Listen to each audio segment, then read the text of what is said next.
بے شک وہ سننے والا ہے، دیکھنے والا ہے۔ آسمانوں اور زمین کا پیدا کرنا لوگوں کے پیدا کرنے کی نسبت بڑا کام ہے، لیکن اکثر لوگ نہیں جانتے۔ اور اندھا اور آنکھ والا برابر نہیں، اور نہ ایمان لانے والے نیکوکار اور نہ بدکار برابر ہیں۔ حقیقت یہ ہے کہ تم بہت کم غور کرتے ہو۔ قیامت تو آنے والی ہے، اس کے آنے میں کچھ شک نہیں، لیکن اکثر لوگ ایمان نہیں رکھتے۔ اور تمہارے پروردگار نے فرمایا ہے کہ تم مجھ سے دعا کرو، میں تمہاری دعا قبول کروں گا۔ جو لوگ میری عبادت سے ازراہ تکبر کتراتے ہیں، ان قریب جہنم میں ذلیل ہو کر داخل ہوں گے۔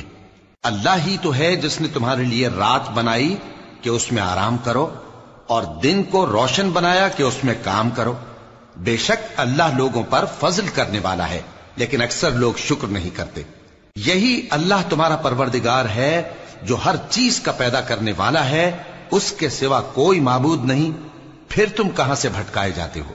اسی طرح وہ لوگ بھٹکائے جاتے تھے جو اللہ کی آیتوں سے انکار کرتے تھے۔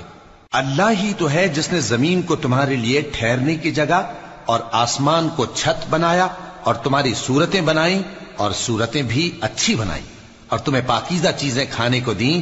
یہی اللہ تمہارا پروردگار ہے، سو اللہ رب العالمین بہت ہی بابرکت ہے۔ وہی زندہ جاوید ہے، اس کے سوا کوئی عبادت کے لائق نہیں، تو اس کی عبادت کو خالص کر کے اسی کو پکارو۔ ہر طرح کی تعریف اللہ ہی کے لیے ہے جو تمام جہانوں کا پروردگار ہے۔ اے نبی کہہ دو کہ مجھے اس بات کی ممانعت کی گئی ہے کہ جن کو تم اللہ کے سوا پکارتے ہو ان کی پرستش کرو، اور میں ان کی پرستش کیسے کروں جبکہ میرے پاس میرے پروردگار کی طرف سے کھلی دلیلیں آ چکی ہیں، اور مجھ کو حکم یہ ہوا ہے کہ پروردگار عالم ہی کا فرما بردار رہوں۔ وہی تو ہے جس نے تم کو پہلے مٹی سے پیدا کیا، پھر نطفہ بنا کر، پھر لوتھڑا بنا کر، پھر تم کو بچہ بنا کر نکالتا ہے، پھر تم اپنی جوانی کو پہنچتے ہو، پھر بوڑھے ہو جاتے ہو، اور کوئی تم میں سے پہلے ہی مر جاتا ہے، اور آخر تم موت کے وقت مقرر تک پہنچ جاتے ہو، اور تاکہ تم سمجھو۔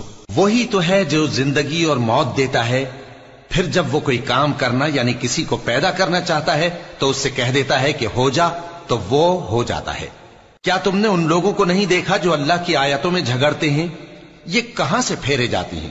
جن لوگوں نے ہماری کتاب کو اور جو کچھ ہم نے پیغمبروں کو دے کر بھیجا اس کو جھٹلایا، وہ ان قریب معلوم کر لیں گے جبکہ ان کی گردنوں میں طوق اور زنجیریں ہوں گی، وہ گھسیٹے جائیں گے یعنی کھولتے ہوئے پانی میں، پھر آگ میں جھونک دیے جائیں گے۔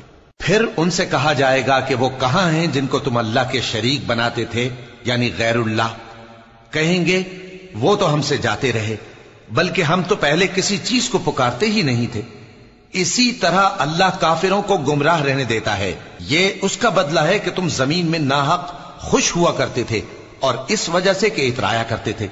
اب جہنم کے دروازوں میں داخل ہو جاؤ، ہمیشہ اسی میں رہو گے، سو متکبروں کا کیا برا ٹھکانہ ہے۔ تو اے پیغمبر صبر کرو کہ اللہ کا وعدہ سچا ہے، پھر اگر ہم تمہیں اس عذاب میں سے کچھ دکھا دیں جس کا ہم ان سے وعدہ کرتے ہیں، یا ہم تمہیں وفات دے دیں، تو بہرحال ان کو تو ہماری ہی طرف لوٹ کر آنا ہے، اور ہم نے تم سے پہلے بہت سے پیغمبر بھیجے